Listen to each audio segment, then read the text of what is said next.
be senses to all the devotees there. Vancha kalpatarubhayascha kripa sindhubhayavacha patitanam pavanebhyo vaishnavebhyo namo namaha. Ananta koti vaishnav vrinda ki jai. Jagat Guru Srila Prabhupada ki jai. Iskon Vartaman Guru Vrinda ki jai. Holiness Jayapataka Swami Guru Maharaj ki jai. Hare Krishna. So here we are.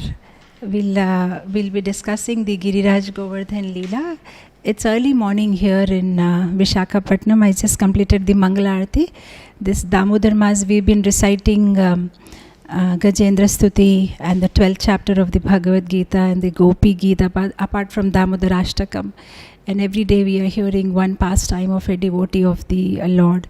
So I just completed that recitation in a very hurried manner and joined you all in this Zoom. Otherwise it goes on up to 6:15 or something like that.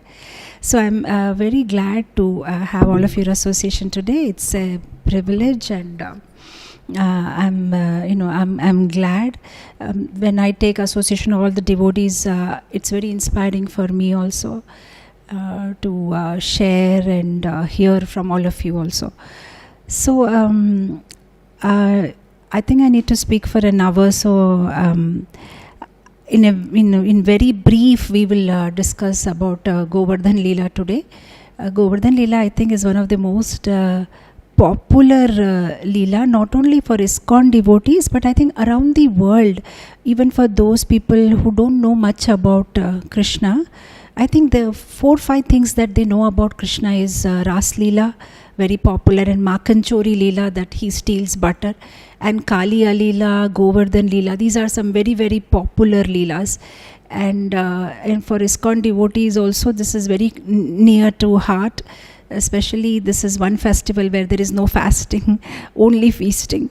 Mostly all the festivals there is fasting, then feasting, but here this is all the way feasting. And it's a wonderful, wonderful Leela. So before I begin, we will recite the Pranam Mantra of Girirajji and then we'll start today's class.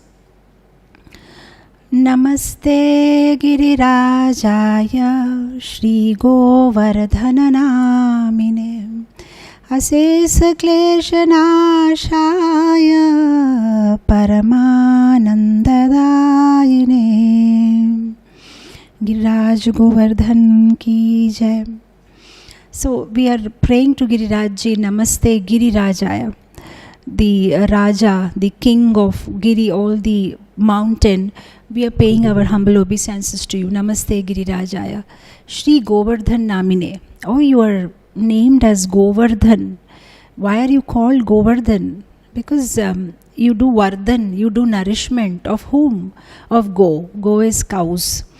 This cows are such an important part of our life, because the place that we all aspire to go is also Goloka, where the cows are worshipped, and cows are so dear to Krishna. And Govardhan is very dear to Krishna because he nourishes those cows. So you are named as Govardhan since you nourish the cows. Go is cows. And also you nourish the Gopas, because Go is also Gopas. And all the cowherd boys are also playing on your land. And you also nourish the gopis. Go is also gopi, because the gopis are so happy. Number of pastimes that take place with gopis and Krishna, the very popular pastimes, have happened in Govardhan. The Dankeli Kaumudi or the Dankeli Lila, where Krishna collects tax from the gopis, and how the gopis also one time attacked Krishna by hiding here and there. So there are lots of things that happen there. And we also know that how the gopis, they make preparations for Radha and Krishna to enjoy in the caves of Govardhan. And then there is a lot of things that happen on Govardhan. So it's not only that Govardhan is nourishing the cows, it's not only that Govardhan is nourishing the Gopas, also nourishing the Gopis. And of course, Govardhan also is nourishing the saintly devotees, Goswamis. Go is also senses, and these Goswamis have been trying to control their senses, and they are on the top of Girirajji under some tree and meditating on Krishna. So Govardhan is also one who is nourishing these Goswamis. And then Govardhan is also one who is, helping us to control our senses, because Go also means senses. So when we engage our mind and body and senses in service of Govardhan, and then he helps us by not allowing our senses to be distracted and engage them in service of Krishna. And Govardhan also means increase in the count of the gopis, because when we serve Govardhan, then we get opportunity to be part of Radha Krishna's Nitya Lila. That means we can also get a form of gopi. So one who increases the count of the go, that is also Govardhan. And of course, Govardhan also fulfills all material desires. In the next line it says, Ashesha Klesha Nashaya. Govardhan, if somebody surrenders to Govardhan or takes shelter of Govardhan, then he is relieved from Adi Devik, Adi Bhautik, Adhyatmik, all types of kleshas. And Paramananda Daine. So not only does he remove the klesha, Govardhan also gives us Ananda. And that is so important in spiritual life, because we can't continue doing something if we don't get Ananda and taste in it. Mostly we see devotees complaining that when we came new in Krishna consciousness, everything was so interesting. The first arti, the first time looking at the deities, the first round of chanting, the first 16 rounds, the first time of prasadam, the first Sunday feast class, everything was so beautiful. But after a period of time, it takes a little endeavor. And why is that? Usually it's like when you go to a shop, especially when they newly open some shop, they give you some, especially in India, I don't know about the West, but they'll give you discount. If a sari costs 2,000 rupees, if they have newly opened it, they'll say half price, 50%, only 1,000 rupees you can take the sari. But once you become regular customers and the shop is established, they don't give that great discounts. Then you have to, actually pay the price. So same thing in spiritual life. When we are new, we get lots of discounts. Krishna is so kind, he'll give us all that ananda and all that ruchi and taste for everything. But after some time, when we get established, then we need to earn it. We need to work hard for it. It doesn't come so easy. Everything is like, it takes a little endeavor. But if we take shelter of Girirajji, then Paramananda Daine, he will give that ananda. And to continue in any activity, unless and until we get some pleasure out of the activity, we don't want to do it. And when we are doing some spiritual practice, if we get anand out of it, then we'll be able to continue it. So Girirajji gives that ananda. Girirajji gives that bliss in doing Krishna's seva. So that Girirajji, we are going to talk about that Girirajji today, who is removing all the klesha from our life, who is giving us Paramananda, who is nourishing the devotees of the Lord. So out of the 335 chapters of Srimad Bhagavatam, 90 chapters are in the 10th canto, and out of which 40 chapters are dedicated to Vraja Lila, and out of which 4 chapters are dedicated to Govardhan Lila. So this is something really important. We see that chapter number 24, 25, 26 and 27 of Bhagavatam is dedicated to Girirajji. In the first 24th chapter, it is about how Lord worships Govardhan, and the next chapter is how the Lord lifts the Govardhan.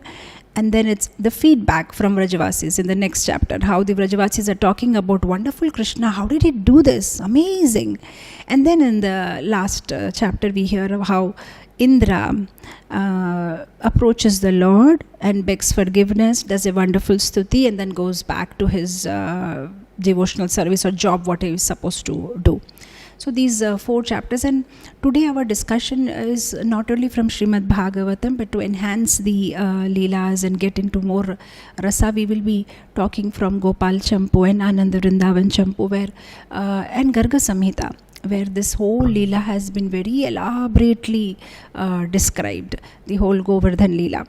So who is this Govardhan? And why is he so special? Jiva Goswami says that Radharani herself has declared this Govardhan as the best of Krishna's servants. So there are many devotees who have been addressed as Krishna's dear servants in Bhagavatam, especially in the 10th canto. We see that Yudhishthir Maharaj has been addressed as Haridas. We see Uddhav has been addressed as Haridas. Hari is Lord and Das is a servant of the Lord. Narad Muni has been addressed as Haridas. But Govardhan has been addressed as Haridas Avarya, one who is the best of all the servants of Hari. So why is he so special? I was hearing one very beautiful class by His Holiness Giriraj Swami Maharaj, and he was making such a nice point. He said that why is Giriraj special? Because a servant who, when serving the master, is taking a lot of pleasure, and the master is also getting pleasure when the servant is serving, then that servant is the best servant. So he went on to explain that sometimes when we are rendering services, okay, sometimes we take pleasure, but sometimes we are like, I had to miss my prasadam, I had to miss my sleep, oh, it was so hectic. So if we are not relishing the seva 100%, then we are not the best of the servants. But Giriraj, he relishes the seva. So he gives pleasure to the Lord. At the same time, he is also so ecstatic and so happy when he is rendering service to the Lord. So that is why he is called Haridas Avarya, because he's the best of the servants of the Lord. And also we see that Giriraj has actually come out from the Lord's heart. In the Garga Samhita, it is explained that after Rasa Lila, when Radharani and Krishna were taking rest, Radharani approaches Krishna and says, "My Lord, if you are happy with my service, I want something from you." And Krishna says, "What is that?" And he says, I want a special place to perform, where we can perform our pastimes, a beautiful place. And then Krishna closes his eyes, and then a small pebble-like thing comes out from Krishna's heart. And that pebble, a small stone, grows into big rock, and then it becomes big hill with 100 peaks, Shatashringa, with beautiful caves and waterfalls and small ponds and lush green gardens and very beautiful flowering trees and fruits and beautiful place. And Radharani becomes so happy, and she gets so attached to Giriraj that she tells Krishna that if I am coming with you, for the pastimes, your earthly pastimes, then I want Yamuna, I want Giriraj, I want Vrindavan, only then I am coming. So that is Giriraj. He's come out from Krishna's heart as a gift to Radharani. Whereas in the Bhavishya Puran it says that actually Radha and Krishna were sitting together and they were meditating, and some 21 energies came out from their body. So of the 21 energies, 10 became the forest, different forest, in what we see in Vrindavan today. 10 became the villages, which we see near Vrindavan. 21st one is Vrindavan itself, the land of Vrindavan. And then Radharani's heart and Krishna's heart combined together, and then Giriraj manifested. So Giriraj is very, very special. Of course, sometimes devotees ask whether Giriraj is Krishna or Giriraj is a devotee of Krishna. But this is something like Chaitanya Mahaprabhu. Is Chaitanya Mahaprabhu Krishna, or Chaitanya Mahaprabhu is devotee of Krishna? But Chaitanya Mahaprabhu is Krishna in the form of a devotee. So Giriraj is Krishna in the form of a devotee who comes to serve Krishna. And of course, as devotees, we are more benefited if we worship Giriraj as a servant of Krishna, because Krishna's devotees are more merciful than Krishna. So we can, Giriraj is Krishna, but we can always worship Giriraj in the mood that Giriraj is the best servant of Krishna. So this is Giriraj. Of course, Vishwanath Chakravarti Thakur says that among the 5 caretakers or doorkeepers of Vrindavan, one of them is Giriraj. So if we don't have blessings of Giriraj, then we can't get Krishna Prem. Vishwanath Chakravarti Thakur says that if you want Krishna Prem, then there are 5 people you can approach. One is Gopeshwar Mahadev.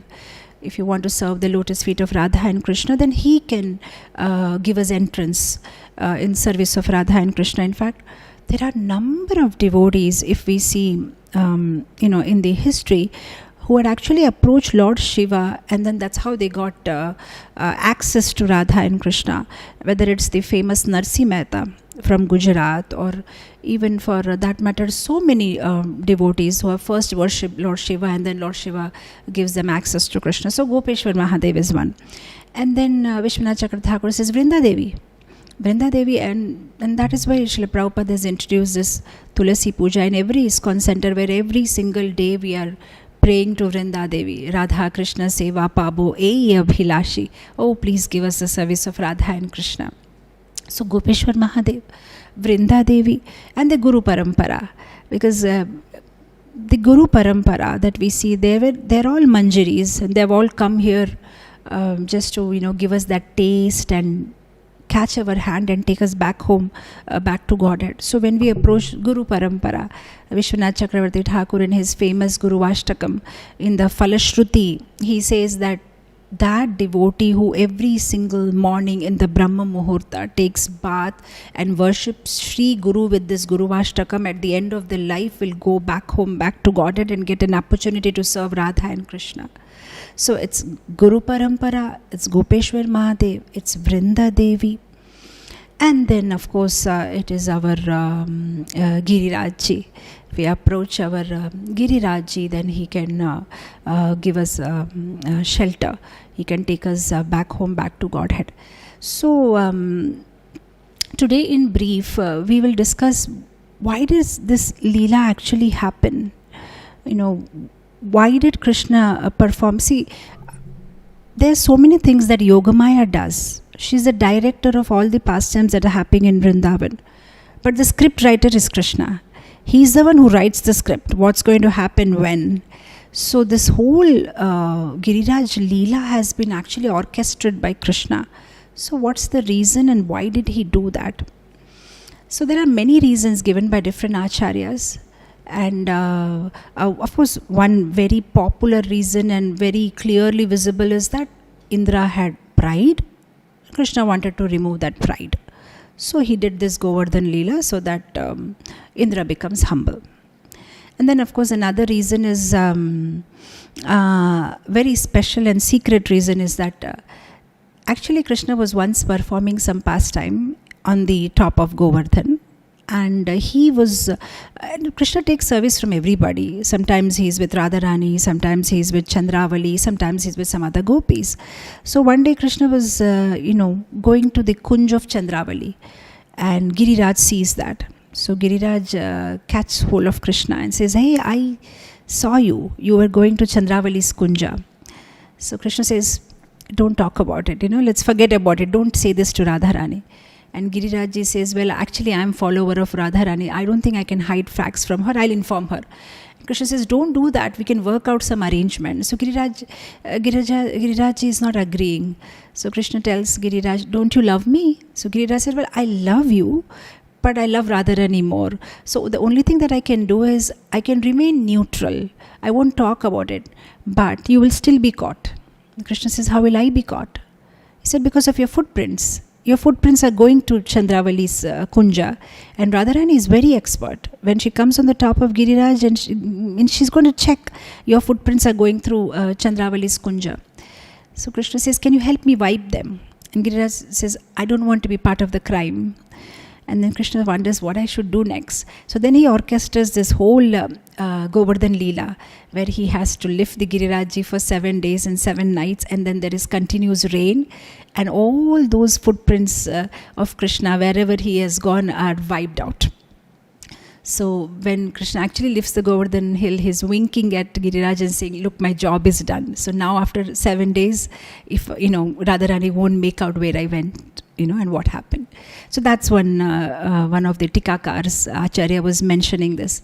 And of course, there's another reason also why Krishna did this Giriraj Leela is actually these hills are little upset with Indra, because these hills all had wings and they used to move around freely. But once Indra thought this is a big nuisance, all the time they are going up and down, these heavy bodies, they're moving and floating. So Indra decided to cut the wings of all the hills. So all the hills are a little upset with Indra and they wanted to take a revenge. So, of course, these are all just to give some rasa to the whole Leela.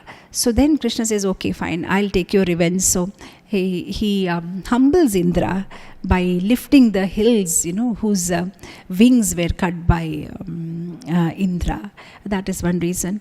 And of course, by this Giriraj Leela, Krishna wants to prove his statements of Bhagavad Gita, where he says, Name Bhakta Pranashyati. I always protect my devotees. He's Gopi Jana Vallabha, Giri Varadhari. He holds the Girirajji and he's always there to protect his devotees in every situation.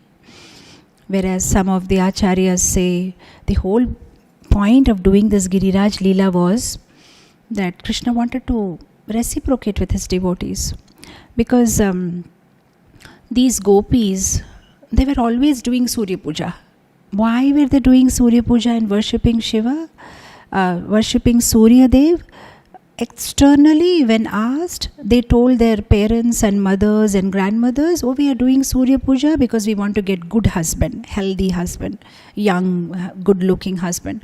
But internally, they were actually praying to Surya Dev, the sun god, that can you move a little quicker?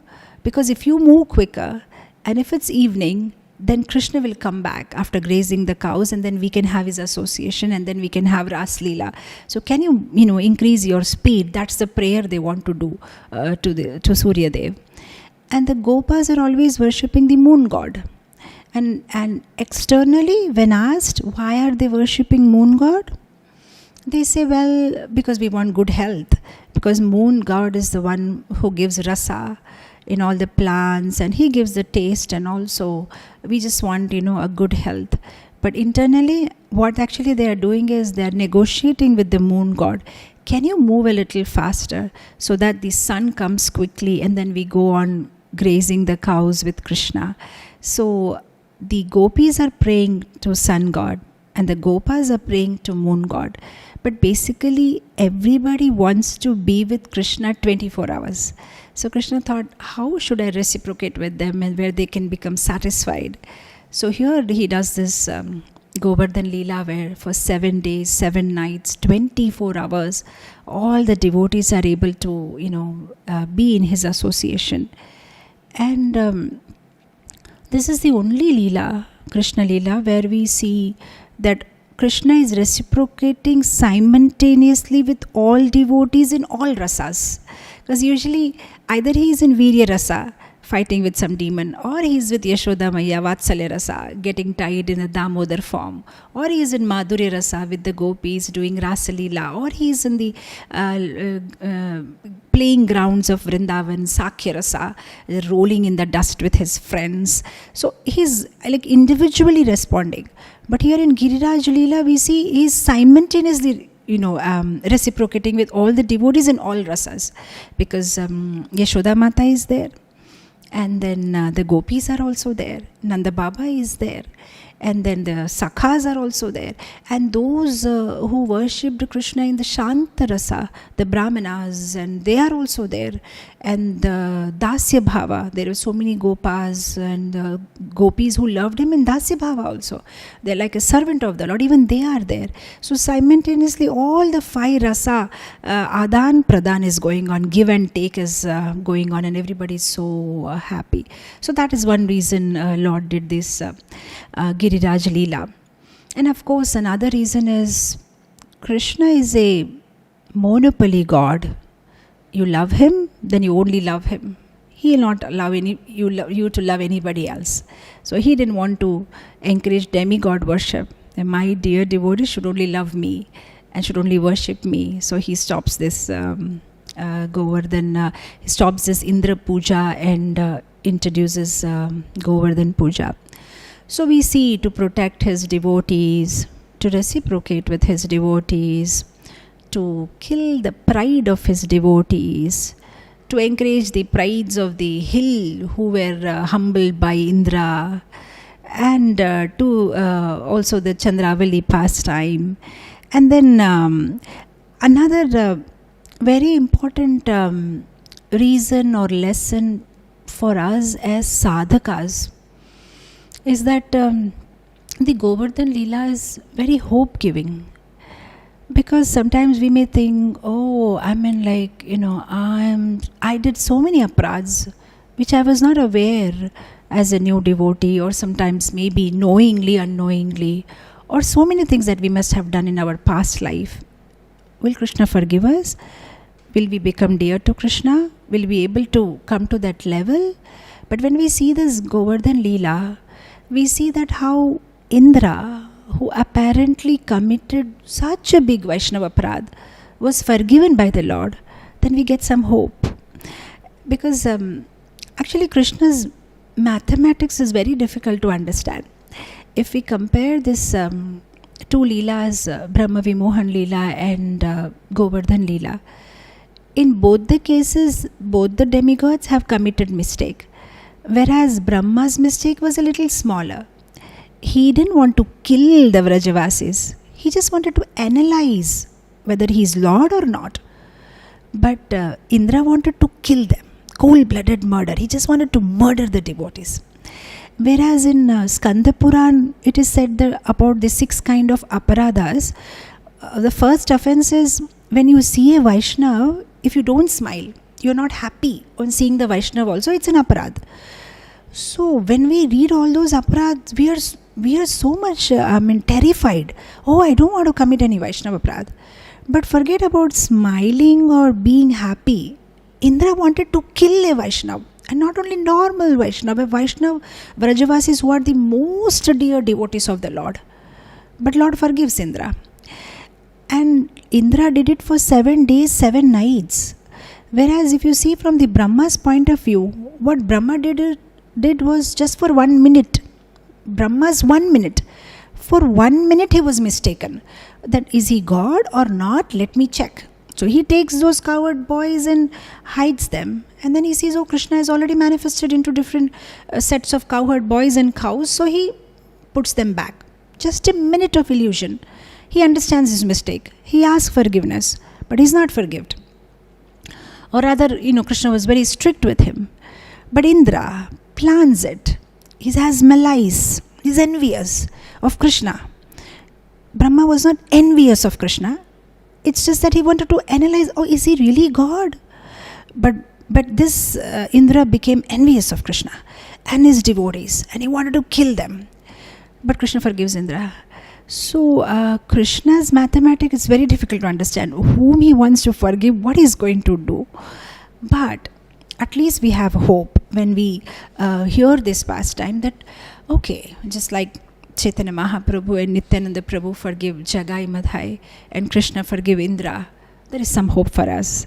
So, these are the various, of course there may be 100 other odd reasons for Krishna performing Govardhan Lila, because Krishna's every Lila or every pastime is not an isolated one particular purpose related. It will be so many purposes at a time. He will be maybe doing 1,000, satisfying 1,000 people by doing just one Leela, which may be having some connection in the past.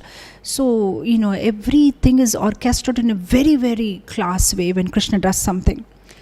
So this is what happens, for so many number of purposes that Krishna does this Govardhan Leela. So, but the main purpose for sadhakas, for us to take lesson is how the pride of Indra was crushed, and how great demigods like Indra and Brahma, who are so advanced, so as to they are personally serving the Lord. They are managers in the cosmic administration of the Lord. But even they can be illusioned. So we need to be so careful, to always take shelter of scriptures, Guru, Sadhu and Shastra, and keep the right temperature of the mind, because otherwise anything can happen. Because when they got illusioned, then we are just normal living beings. So what happened and how did this Leela happen? It says that on the day of Govardhan Leela, if somebody hears this Govardhan Leela pastime on the day of Govardhan Puja, which is today, the Tithi, then it says in the Garga Samhita that two things will happen to that devotee. One is that, in the material world, he will enjoy opulence like Devaraj, like Indra. So much material opulence he will get. And after leaving this body, he will enjoy like Nandaraj, like Nanda. That means he will have a opportunity to personally associate with the Lord, in a relationship with the Lord. So, though we know the pastime, but we keep hearing it, and especially we should hear it on the day of Govardhan Puja. So what exactly happened, how this whole pastime happened. So it benefits us and purifies us spiritually, and also we gain a lot materially. So what happened on this day 5,000 years ago? The pastime of the wives of Brahmanas had just concluded. Krishna had come back. The Brahmana wives had fed Krishna with lots of prasadam. They didn't want to go back. Krishna had to literally push them back to their husbands. And then when Krishna is coming back, he sees that everybody is very busy. So he just very innocently approaches his father. I've never seen everybody so busy. What's everybody up to? What is this preparation going on? What is this festival? What are you doing? So Nanda Maharaj is reluctant to reply because he ignores Krishna. Krishna is just a 7-year-old small boy. So Krishna again retaliates. He again asks his question. He says that, please don't hide anything from me. I'm your family member, especially I'm your son. And I'll have to carry on these family traditions in future after you. So one is supposed to hide secrets from enemies, but not from one's own family members. And what is this that you are going to perform? What is this happening? What is everybody preparing for? Is it based on Vedic scriptures or superstition?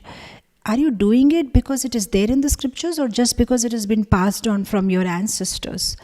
And are you doing it with the help of a guru? What is this happening? What is this festival all about? And then when Krishna starts giving so many reasons, then Nanda Baba, out of affection, takes Krishna in the lap and starts speaking. He said, okay, I'll tell you what's happening. We are doing Indra Puja. So Krishna asks, who is Indra? So Nanda Maharaj explains, he is the god of the rains, and we need to please him, and because we are Vaishyas and we are cow protectors, and these cows are nourished by the grass, and the grass grows only when there is rain, and so many things Nanda Maharaj explains. And then Krishna starts refuting all the reasons given by Nanda Maharaj of worshipping Indra by the Karma Mimamsa philosophy, where he talks about, no, it's not required. That's Indra's job. Even if you worship him or you don't worship him, he has to give rain. That's his job. To protect the cows is your job. You do your karma and Indra will do his karma. You don't have to bribe Indra to do his own job. Even if you don't give him anything, he has to do it. That's his duty. So this is something like, the modern day children may argue that you put 100 rupees in the machine in the airport and the coke comes out. So you put the rupee money and the coke has to come out. It's natural. Why do you have to worship the machine for that? It's just a natural process. So like that, Krishna starts, various arguments, and Nanda Maharaj is not completely convinced. So he says, okay, Krishna, so what do you want us to do? So he said, don't do Indra Puja, do Govardhan Puja, because Govardhan is giving us grass, and Govardhan is giving us fruits, and Govardhan is giving us wood, and Govardhan is nourishing our cows and all. So so Nanda Maharaj says, okay, we will do Indra Puja now, and then we'll also do Govardhan Puja. So Krishna says, no, stop Indra Puja and do only Govardhan Puja. And then, of course, finally, Nanda Maharaj is convinced. But in this whole process, we see that Krishna speaks so many things which are not correct. The absolute truth is not speaking absolute truth, for a change. He's speaking something which is not correct. So sometimes we see that certain things are spoken because of a certain context, So it is so important. The context of a situation, or the context, is so critical in comprehending the content. Sometimes if we misquote slokas from here and there without the proper context, we can actually convince or prove our point which may not be right. So it's very important what is the context that Krishna spoke, because he was not speaking here as a Vaishnava Acharya or something. It's just like a small boy trying to pose an argument just to get something done. So this is something like, not speaking the truth to get something done. Like sometimes, as a child, I remember, sometimes my mother, we were very fond of watching this Mahabharat, and there was another serial used to come when we were young in DD1, Mowgli, was, some jungle boy. So when mother used to come out and we are not getting up, we are frozen in front of the TV and watching that, then she will speak in other way around. She'll say, oh, looks like they are not hungry today, is it not? Looks like they don't want to eat their favorite dish, like me and my sister. So she'll speak in a different way where we'll say, no, we want to eat actually. No, we want to do it. So she speaks it in a different way just to get the right thing done. So here we see Krishna also, he speaks in ulta way, not required, everything happens automatically. Where is the question of doing puja? Everybody has to do their karma. So he's just trying to convince Nanda Maharaj. And of course, when the Lord tries to convince, who will not get convinced? So they get convinced. And then here is Indra. When he hears this whole thing, he gets crazy. He says, this is absurd. What is this Krishna is trying to do? Who is this little boy? And then he starts blaspheming the Lord. And we hear those verses where he calls the Lord Matya, means a mortal boy, a normal immortal boy. And just see what an audacity, the way he's talking and speaking as if he's a great pandit, but he has no knowledge, and he's childish, and he just goes on offending Lord. So what I found very interesting in this whole pastime is that this verse that we read in Bhagavad Gita, 2nd chapter, Dhyayate Vishya Phungsha Sangas Sangopajayate.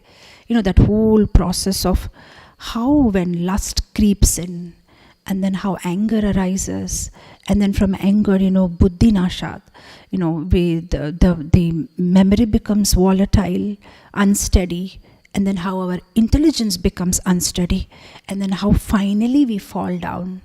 And I was just thinking that in this whole pastime we see that Indra is an honorable, respected demigod, the king of demigods. But what exactly happens is that when the lust arises, because pride is also a desire, lust is also a desire, but lust is more physical, where you need some physical object to fulfill your desire, and pride is more subtle, where you want honor and you want respect, and you want that recognition, but that is also a desire. And both of it, when you don't get it, then anger comes. Here we see in the case of Indra, what was the problem with him?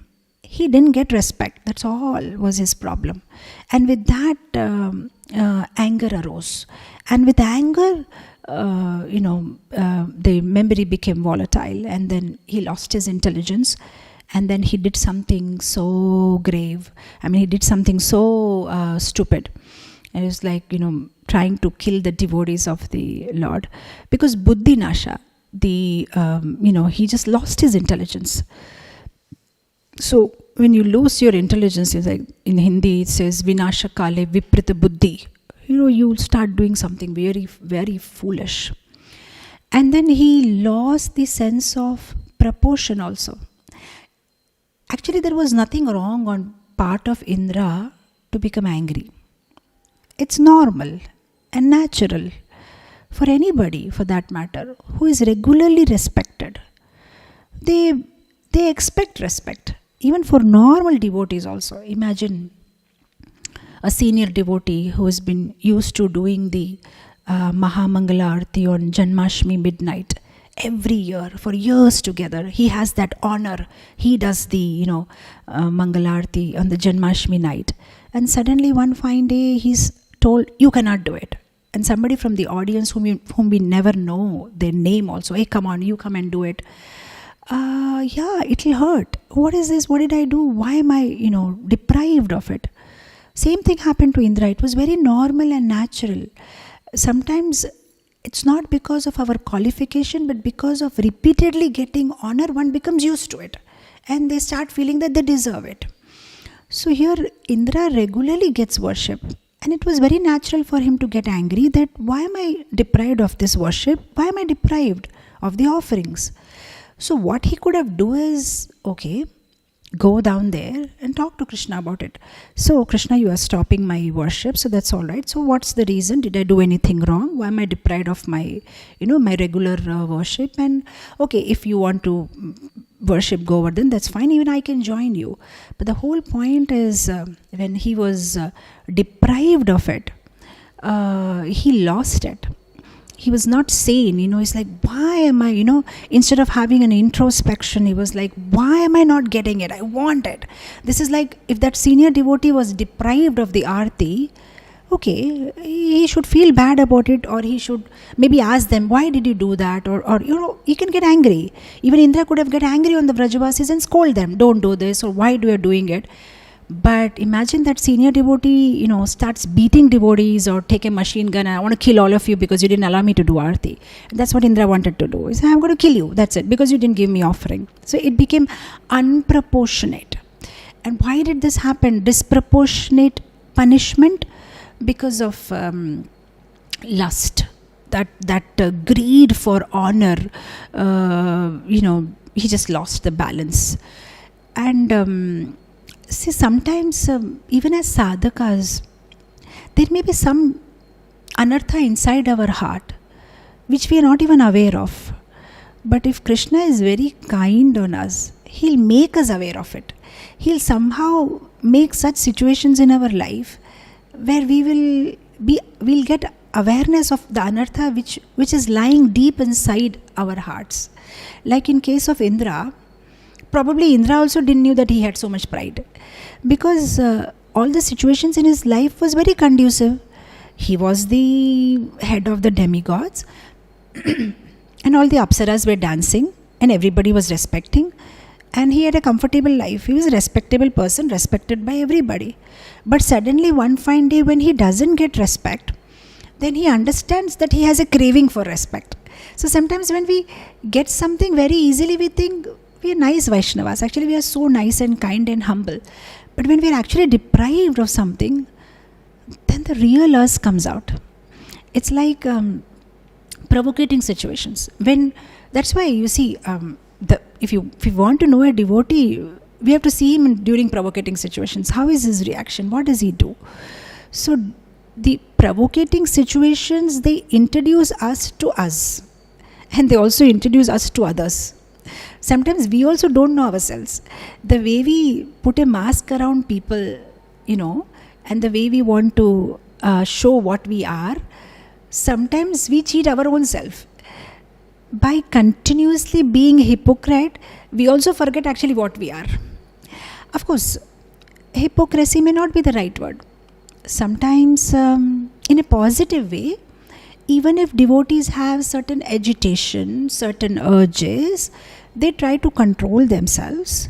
In a positive way, we can call it as discipline. And if they continue doing that, then there will be purification, and slowly those urges and agitation go away. But sometimes, if it's still underlying, but we try to put up an act, then that is hypocrisy. There are two extremes of it.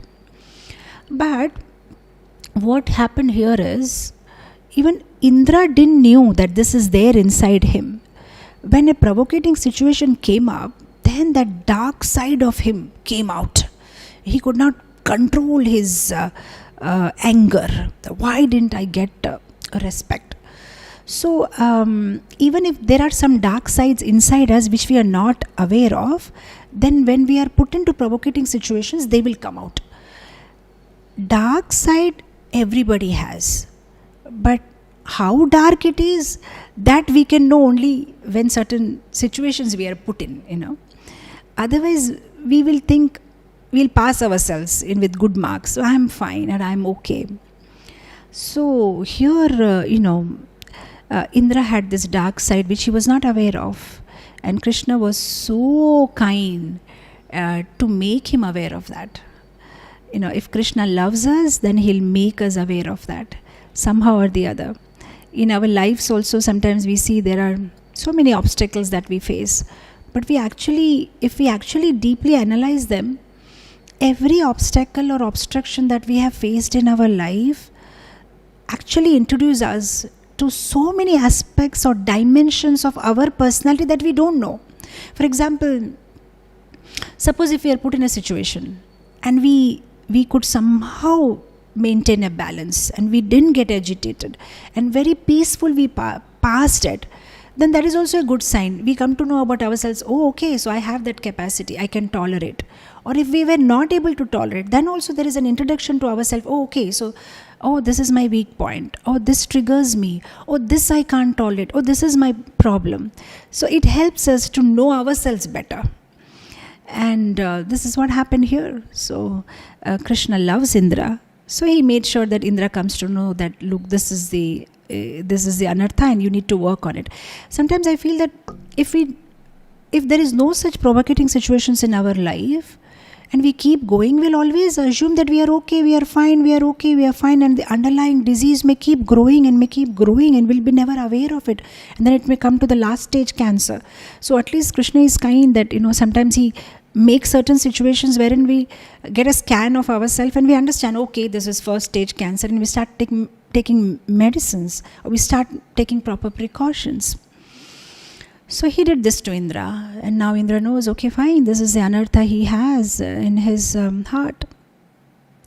Of course, all said and done, it's not that when you see a devotee in a provocating situation, his reactions or responses, it's not that is the whole of that devotee. There are so many aspects of that devotee. That is just one part of it. Sometimes when we see these pastimes of Indra, we start assuming, oh, Indra is, oh, he's envious, and oh, no, actually this is just one small aspect of Indra's life. There are many other aspects of Indra's life which we don't know, because in the Bhagavatam it's mostly like cricket highlights. Like sometimes, there is this cricket game and they just show you the highlights, and the highlights you only see is that the bowler is bowling and the batsman gets out, that's it. And within 15 minutes they show you the whole game. So if somebody doesn't understand, they will think, wow, this bowler is great, first ball, second ball, third ball, he made everybody out. No, it's not like that. The whole game, there is many things that happened. The batter did score many runs and the bowler did fail while bowling many balls. It's not that, every time he did great, but only as of now, the highlights is for a particular purpose, for us just to know what exactly happened. So it's not that, Indra is just one stupid demigod who is always making mistakes. No, only his mistakes are told to us in Bhagavatam so that we don't make such mistakes. But there are so many other beautiful aspects of Indra's life. If it was not so, Indra would not have been in the hierarchy, on the top position in Krishna's cosmic administration. He must be having so many wonderful qualities. But certain things are highlighted for us to get quick lessons so that we don't do those mistakes, Sometimes as devotees, we take demigods very cheaply. In fact, devotees take even Vaikuntha very cheaply. Sometimes you hear the conversations of devotees and they talk of Vaikuntha as if they're talking about, Kroger or D-Mart or something like that. Oh, you're going to D-Mart? It's like, oh, you want to go to Vaikuntha, is it? We want to go to Goloka. I mean, it's like Vaikuntha is not some, a Kroger or some departmental store in the next lane. It's Vaikuntha, it's a big thing. Demigods are not somebody who's just our next door neighbor and see what he did. Oh, they are demigods. They are amazing devotees of the Lord. But just to help us, certain lessons are highlighted. For example, in the Govardhan Lila, Sukadeva Goswami wants to highlight that how bhakti is so important. And if you don't have bhakti, even if you may have many qualifications, it's not going to please Krishna. And these Vrajavasis, because they have bhakti, see how Krishna loves them, reciprocates with them, protects them, and how they surrender to the Lord. So anyway, coming back to our the dark side of Indra got exposed, and that is the mercy of the Lord. So he helped Indra to know this. And now Indra is in passion, in the mode of passion. Usually in the mode of passion, one overestimates one's capacity. In the mode of ignorance, one underestimates one's capacity. Now Indra is completely in mode of passion.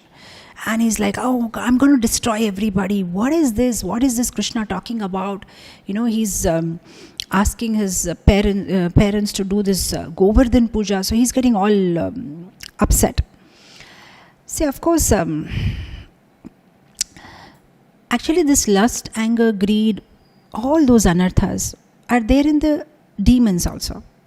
And all these anarthas are there in the demigods also. But the difference between the demigods and demons is the demigods will never cross their boundary. They will remain fixed to their bond and not cross the boundary. Like initiated devotees, we also have a bond and a boundary. What is the bond? I'll do my 16 rounds. That's my agreement. What's the boundary? I'll never break 4 rules and regulations, the 4 regs. I'll never break them. This is a bond, this is a boundary. Okay, I may miss Mangalarti sometime. Okay, I decided to do 64 for Karthik. I couldn't do it. I did 60, I did 32. But I'll never go beyond my boundary. I'll never break 4 rules and regulations. Okay, sometimes, preaching is less, more. Prasadam little overeating, so many things may happen. But this is all inside the boundary. But I will never chant below 16 rounds. Because that's a bond, that's an agreement. So, the bond and the boundary is not crossed by the demigods. They may make some mistake, but they'll not go beyond that. But the demons, if they are agitated or disturbed in any way, then they may just go beyond the boundary and they will just go ahead and do anything.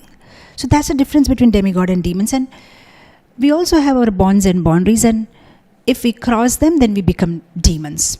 And if we stay inside our boundary, then we are in the categories of the demigods. So here what happens is Indra is completely agitated now.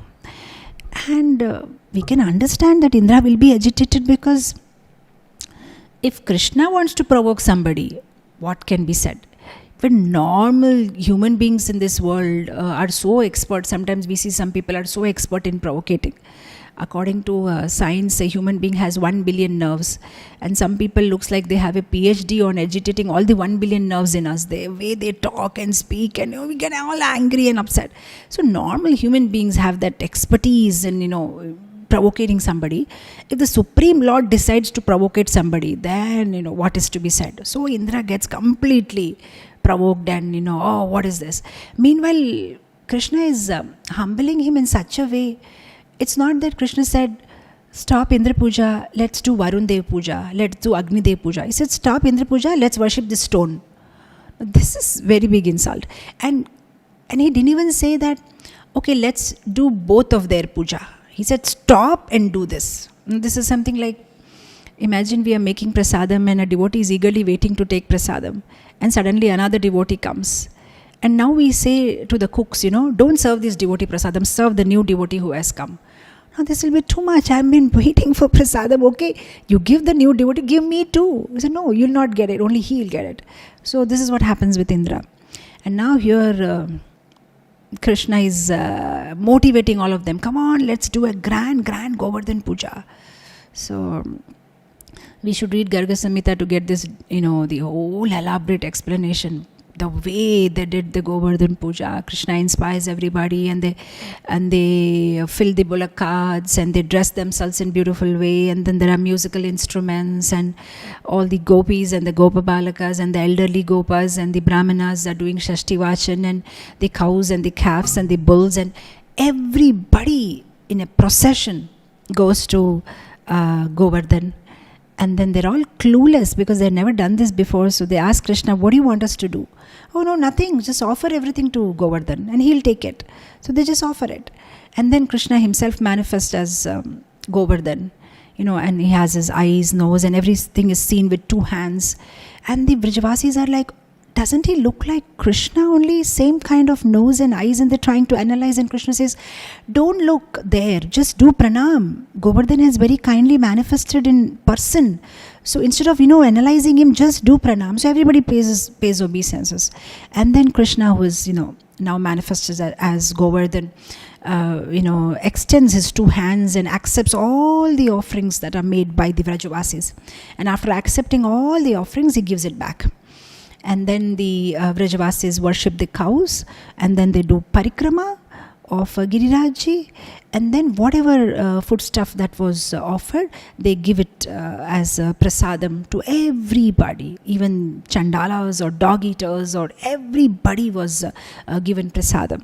And they have a very grand program, and they come back. And now Indra, who is apparently very, very angry, calls the clouds, the Samvartaka clouds, which are supposed to be used for cosmic annihilation, that you go and destroy the Vrindavan.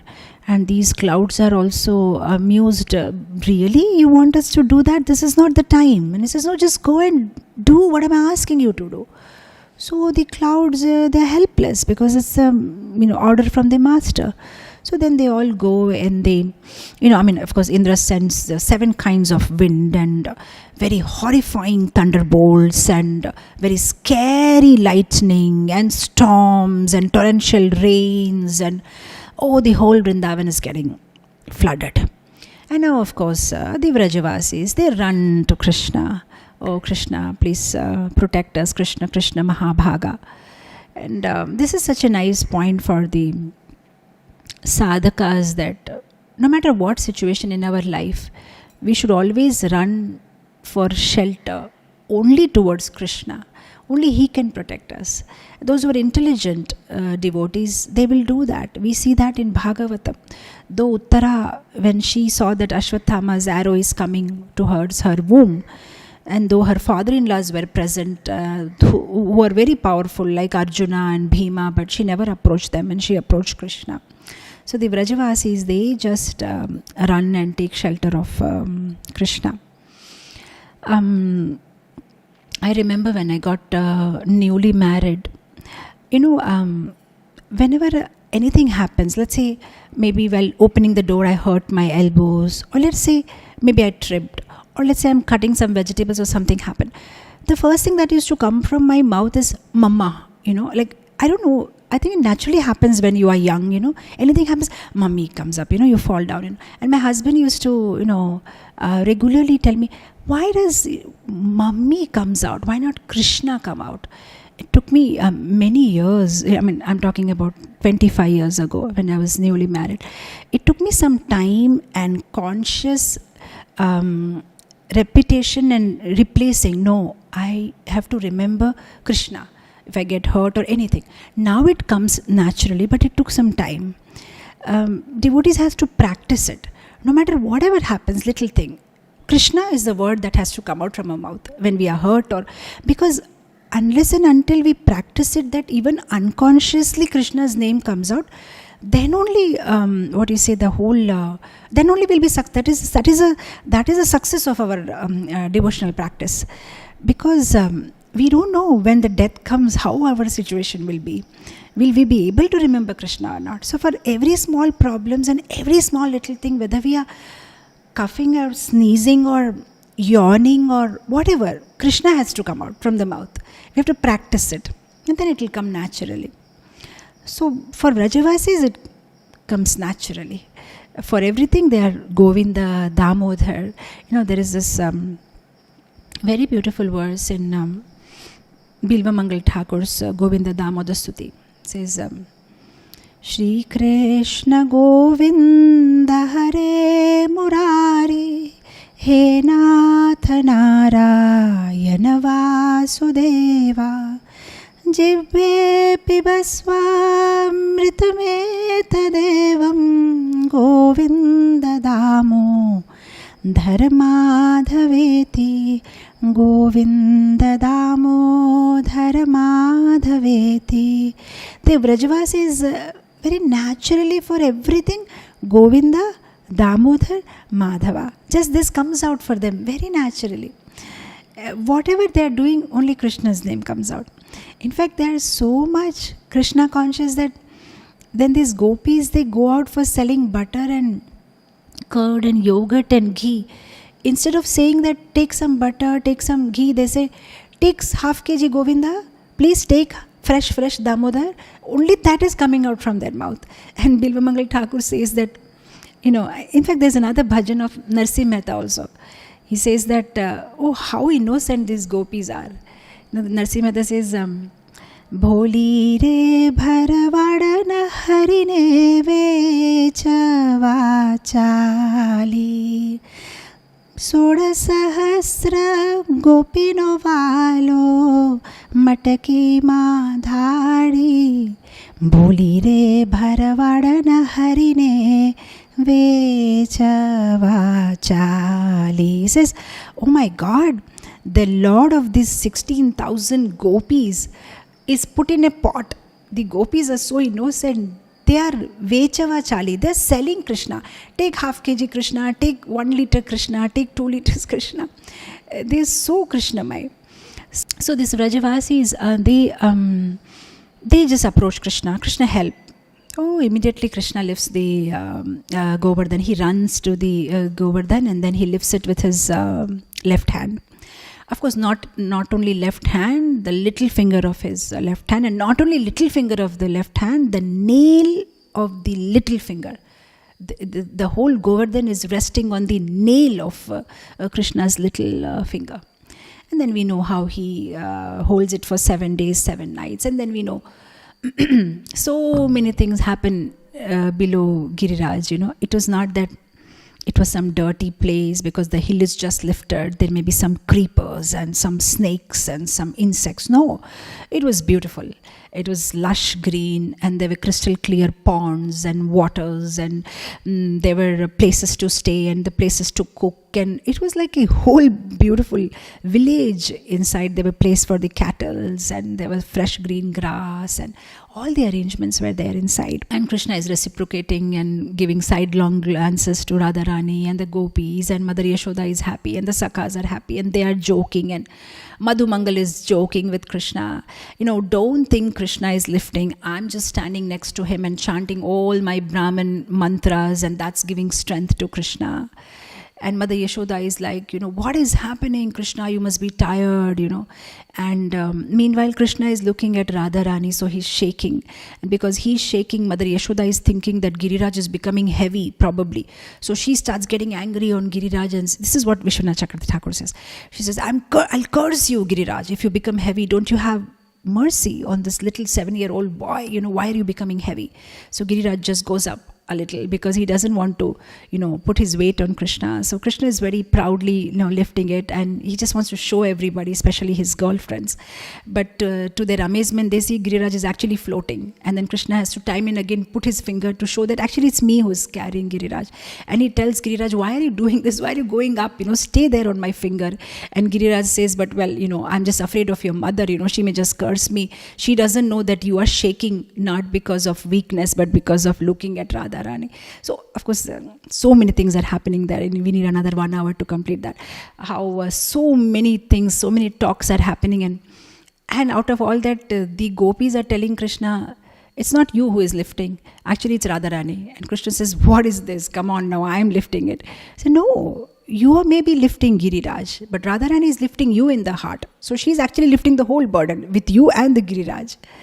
And then there are other gopis who tell Krishna, don't show us this, so much of your, style, that you are lifting. Actually, all this strength has come because of our makhan. You've been stealing our butter all along, and you've been eating that butter. Oh, that's why you got all the strength to lift Giriraj. So there is this beautiful bhajan in Gujaratis, the gopis say,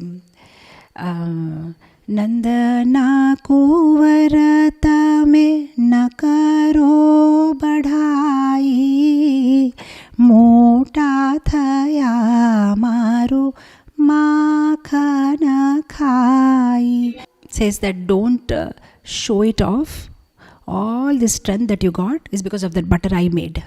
because I made that butter and I churned it in such a way and it's so nourishing to you that today you got all the strength to live Govardhan. So of course a lot of things happen. We'll not go to that and try to bring you all to the conclusion. So finally, after all that 7 days of pastime, Krishna, not only there were strong winds and storms and thunder and lightning, but Indra had also made sure that there is darkness everywhere. There was dark clouds, and so the whole Vrindavan or the whole Vraja was completely dark, as if it's like, annihilation time. But the Vrajavasis didn't get any problem because Krishna is present. So one of the 64 qualities of Krishna mentioned in Bhakti Rasamrita Sindhu is Tejo Sanvita. Krishna emanates so much effulgence from his body. And not only that, he's also wearing the Kaustubha Mani.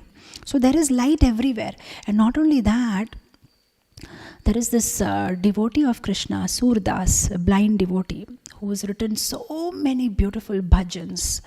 And he says in the bhajan, actually, the toenail of Krishna, the light which is coming from the toenail of Krishna is actually the light by which the whole world is lightened.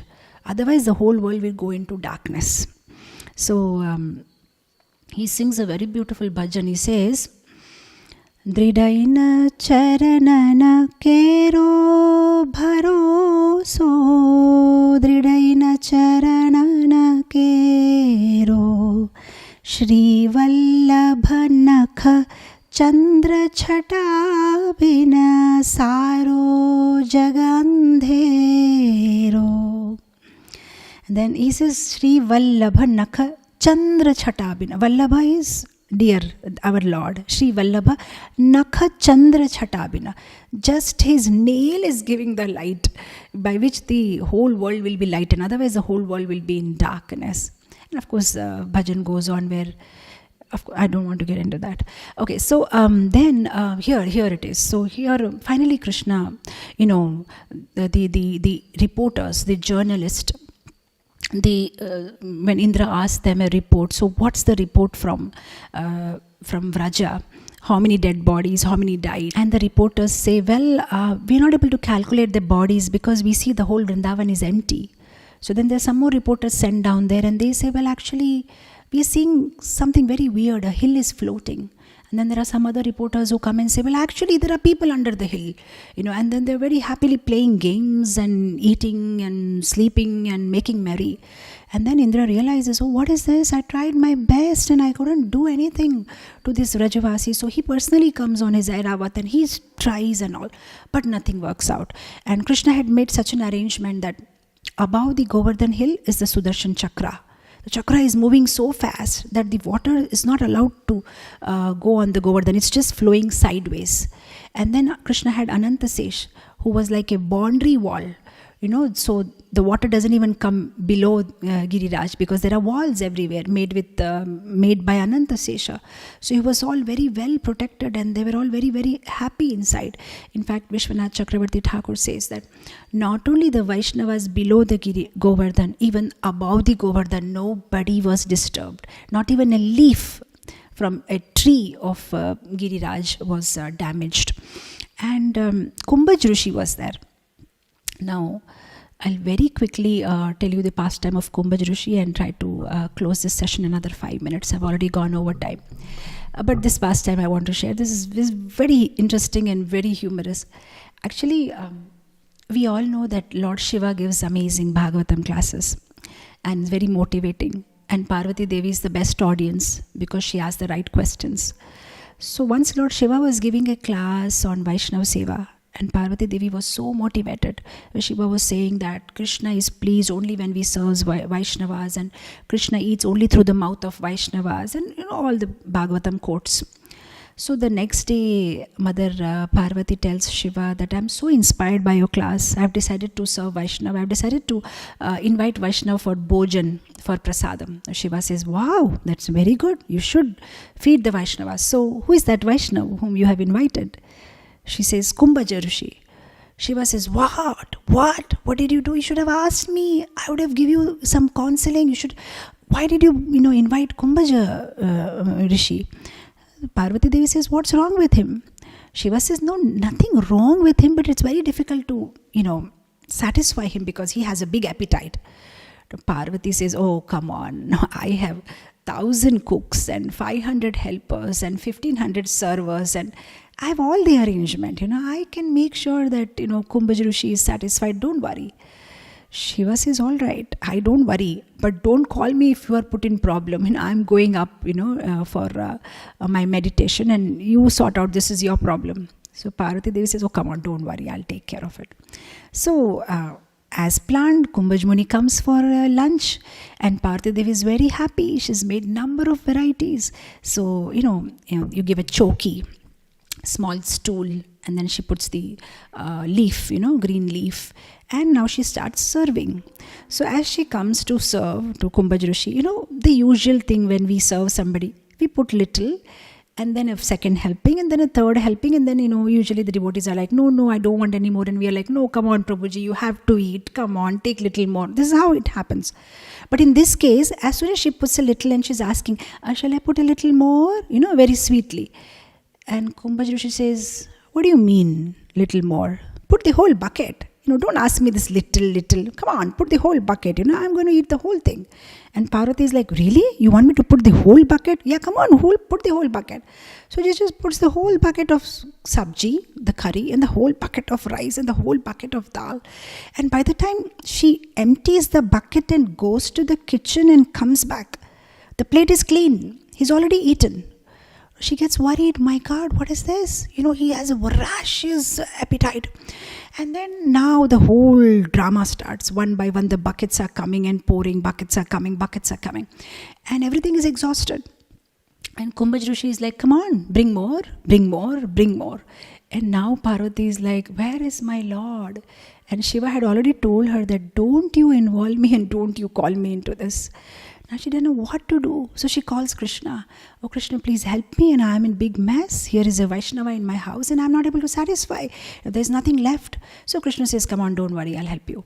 So Krishna comes there as a small boy, 5-year-old boy. And then he comes and says, oh, mother, I'm very hungry. Can you give me some food? And Parvati is, under her, she's whispering, what is this? I asked you to come and help me. And you are also coming and asking me that you want food. And Krishna says, come on, whatever you have, little bit you give me. So she makes a plate. And then Krishna, as a small boy, he starts all naughtiness. He says, I want to eat with him on the same place, So now when the children start, making like that, you can't say no to them. So Kumbhaja Rishi says, okay, fine. He is a small child. What can be done? Okay, you can eat with me. No problem. So he puts his plate just next to Kumbhaja Rishi and starts eating. Now, just after eating one morsel, Krishna says, yes, I'm satisfied. Now bring water. I want to wash my hand. So Kumbhaja Rishi says, well, you just started eating, you're already satisfied. So Krishna says, yes, I'm not like you. You've been eating last 1 hour and you're still not satisfied. I'm satisfied, I'm done. So they bring the water. So when they bring the water, he washes his hand in such a way, the water is all over, on Kumbhaja Rishi's plate also.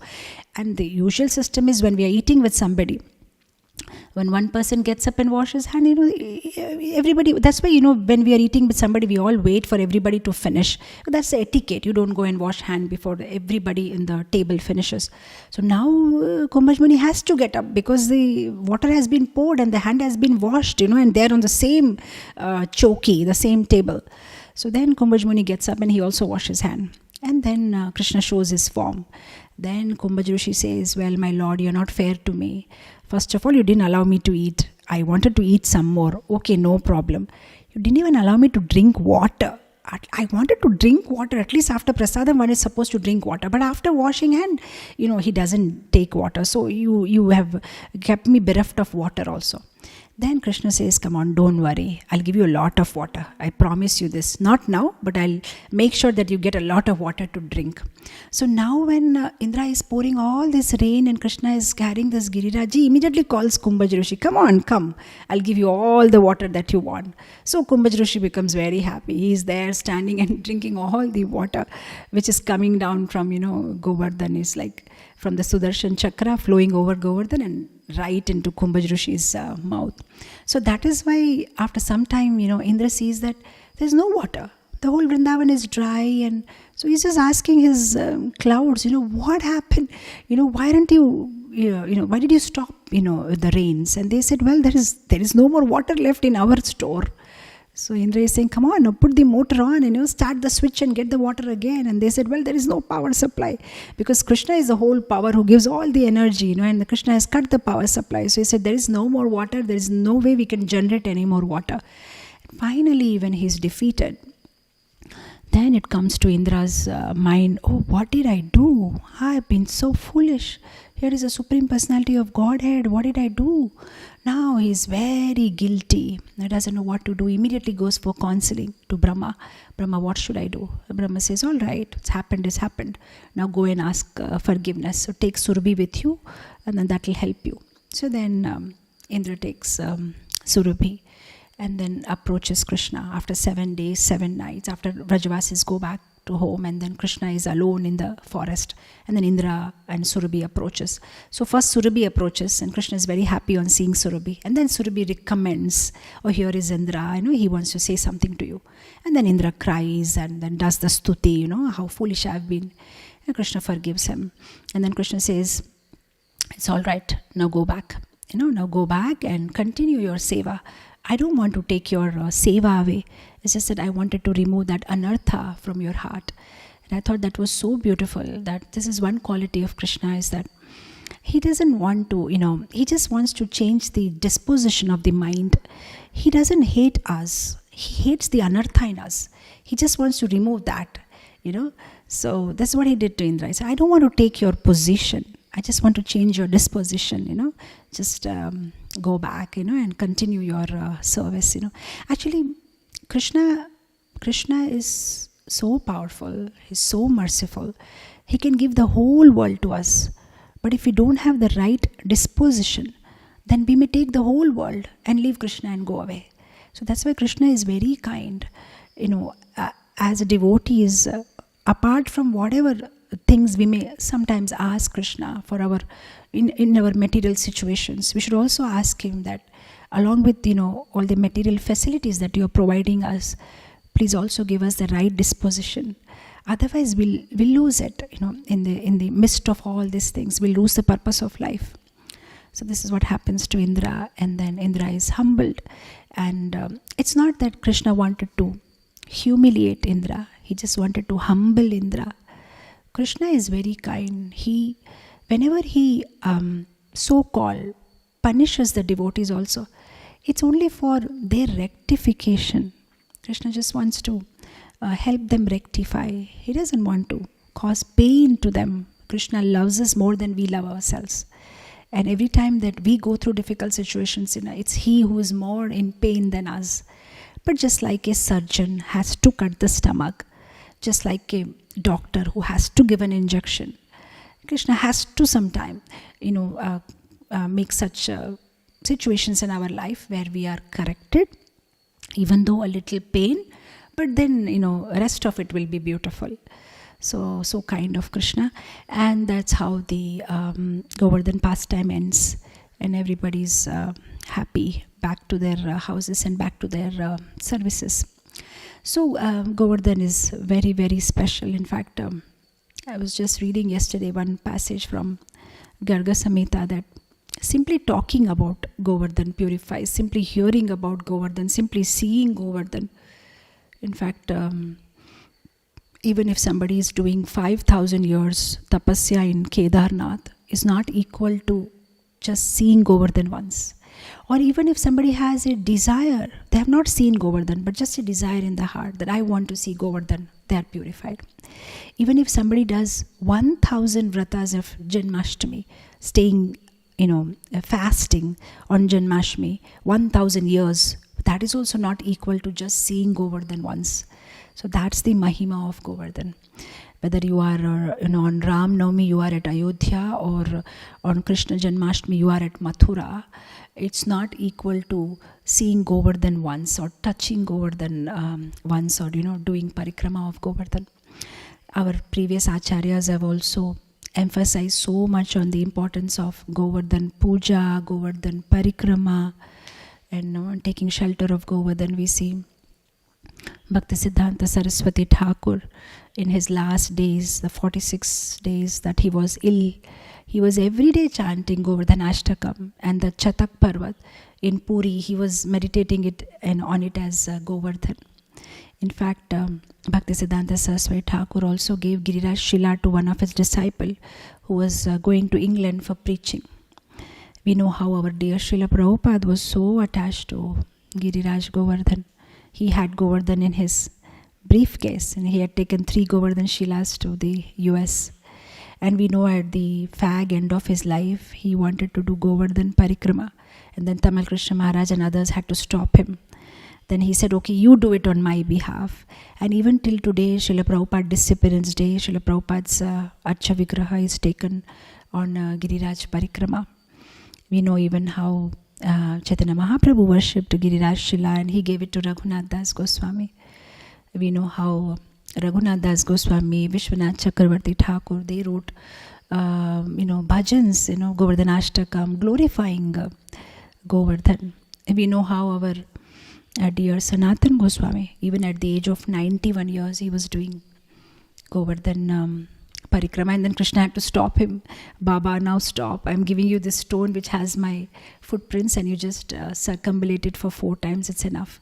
So we see in our whole Guru Parampara, there is so much emphasis on Govardhan Parikrama, Govardhan Puja, and taking shelter of Govardhan. So Govardhan is very, very, very merciful. It's our great fortune today to have this opportunity to talk about Govardhan, hear about Govardhan. And every devotee, whether they have Govardhan Shila or not, they should have a picture of Govardhan in their house and keep Govardhan in their mind. And every day, see the picture of Govardhan, or offer some arati or lamps to Govardhan. Because in Kali Yuga, our hearts are like stone, and we have to replace it by this stone, Govardhan. Take shelter of Govardhan, and only by Govardhan's mercy can we get the blessings of Radha and Krishna.